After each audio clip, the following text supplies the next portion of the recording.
আজকে আমরা যাচ্ছি দীঘা। তো ঘরটা দেখে বুঝতে পারছো আলাদা ব্যাকগ্রাউন্ড। হ্যাঁ ঠিকই ধরছো, এটা আলাদা ব্যাকগ্রাউন্ড বলতে গেলে আমার শাশুড়ি মা, তো ওনার বাড়িতে এসেছি। তো ওখান থেকে আমাদের দীঘা যাবো। তো দীঘাটা যাচ্ছি, তো কীভাবে যাচ্ছি আর এটা আলাদাই নেক্সট লেভেলের। আশা করি ব্লগিংয়ে, বাংলা ব্লগিং চ্যানেলে এটা হিস্ট্রি হতে চলেছে। আজ পর্যন্ত কেউ এরকম ব্লগিং তোমাদেরকে দেয়নি। তো আমার সঙ্গে ভিডিওটা তুমি জুড়ে থাকো, দেখতে থাকো, আশা করি মজা লাগবে। তো বেশি না প্যাক করে চলো ভিডিওটা শুরু করা যাক আর তোমাদেরকে মজাটা দেওয়া যাক। আমরা এখন রেডি, তো এখন আমরা গাড়ির দিকে যাচ্ছি, ঠিক আছে। তো আমার শালি আর এটা হলো জানি না কে। আমরা বেরোচ্ছি, মায়ের একটু দেরি হয়ে যাওয়ার কারণে মা দেখি তাড়াতাড়ি করে দৌড়ে দৌড়ে আসছে। তো অসুবিধার জন্য বলেছিল সবাইকে তাড়াতাড়ি করে আসতে। আর এই চাঁদ দেখা কত সুন্দর লাগছে বলো তো। আমরা ফাইনালি পৌঁছে গেলাম সেই জায়গায় যেখানে আমাদের গাড়ি দাঁড়িয়েছে। হ্যাঁ, এই লরিতে করেই আমরা যাব সবাই মিলে মস্তি করতে করতে। দাঁড়াও, তোমাদের এই গাড়ির কিছু মুভমেন্ট দেখাই।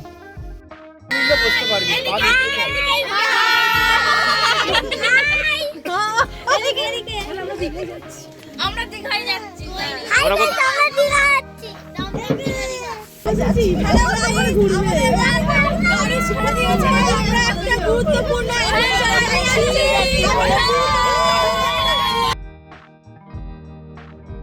আমাদের গাড়ি ছাড়লো ওই মিনিমাম ধরুন 11:30-12টার দিক করে, 12টার সময় করে গাড়ি ছেড়েছে। এবার আমরা পেট্রোল পাম্পে এসেছি তেল তোলার জন্য। পেট্রোল পাম্পে তেল তোলা হয়ে গেল, এবার আমরা রওনা দিলাম দীঘা যাওয়ার উদ্দেশ্যে। এতে আমরা সবাই গান চালিয়ে চালিয়ে খুবই মজা করতে করতে যাচ্ছি। আর যে সবাইকে টাইমও দিচ্ছি, গল্প করাও গুজব হচ্ছে। আর সত্যি বলতে প্রথমবার আমি দীঘা যাচ্ছি। তো ফাইনালি আমাদের এই হোটেলে চা দাঁড়ানো হলো কিছুক্ষণ চা খাওয়ানোর জন্য। তারপরে 1:18 তোমরা বাজে দেখতেই পেলে। আর এখানে কিছু তোমাদের কথা আমি বলি, শোনো তাহলে।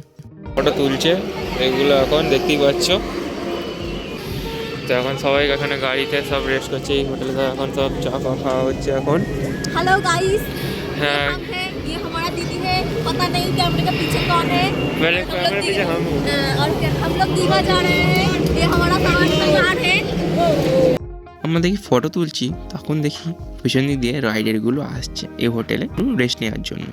তো আমার তো রাইডার্সদের দেখে খুবই ভালো লাগে। এদের দেখো কারো অত ভালো বাইক নেই, মানে স্পোর্টস বাইক নেই, কিন্তু ইচ্ছাটা আছে যে ওখানে একটা নর্মাল বাইক নিয়েই বেরিয়েছে রাইডিং করার জন্য। তারপর আমরা চায়ের দোকান থেকে চা খেয়ে চলে এলাম লরির কাছে।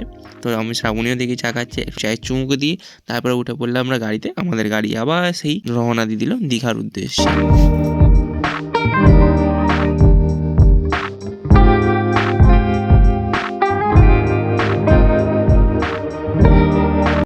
তো টানা 6 ঘন্টা রাস্তা বসে গাড়িতে আসার পর আমরা পৌঁছালাম দীঘা।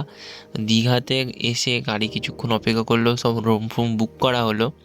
তারপর এখন আমরা রুমের দিকেই যাচ্ছি। তো এখানে আমাকে শালি বলছে যে হিন্দিতে কথা বলছে। তারপরে আমি বলছি না, এটা বাংলাই চ্যানেল, এখানে শুধু বাংলা কথা বলা হবে।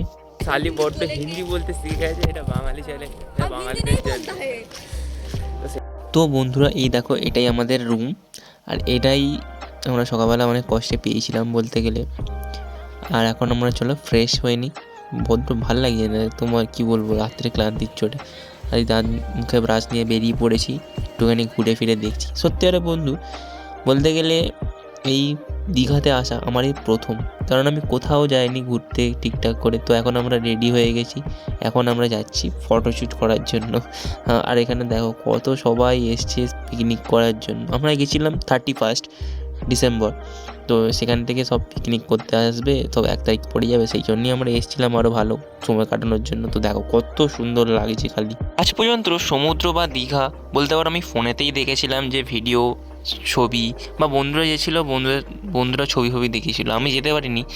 কারণ তোমাদেরকে আমি পরে নেক্সট কোনো একদিন ব্লগে তোমাদেরকে জিজ্ঞাসা করলে বলবো, বা আমি নিজেই তোমাদেরকে বলবো, তোমরা তো জিজ্ঞাসা করো না।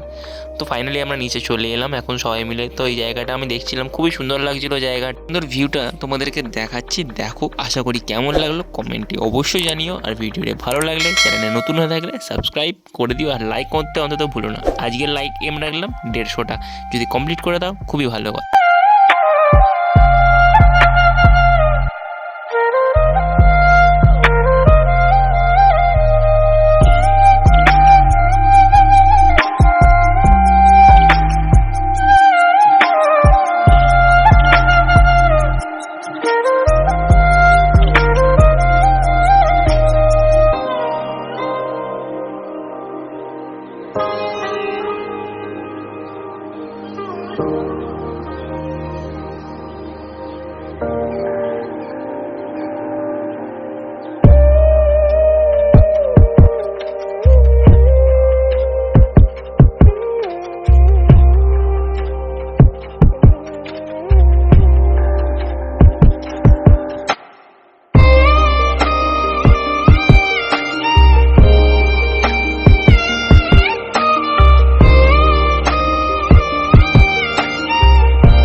আমাদের ফটো তোলা বা ফটোশ্যুট করা হয়ে গেছে কমপ্লিট। তো আমরা এখন টিফিন করতে যাবো, আমরা এখন তাই জন্য হোটেলে যাবো।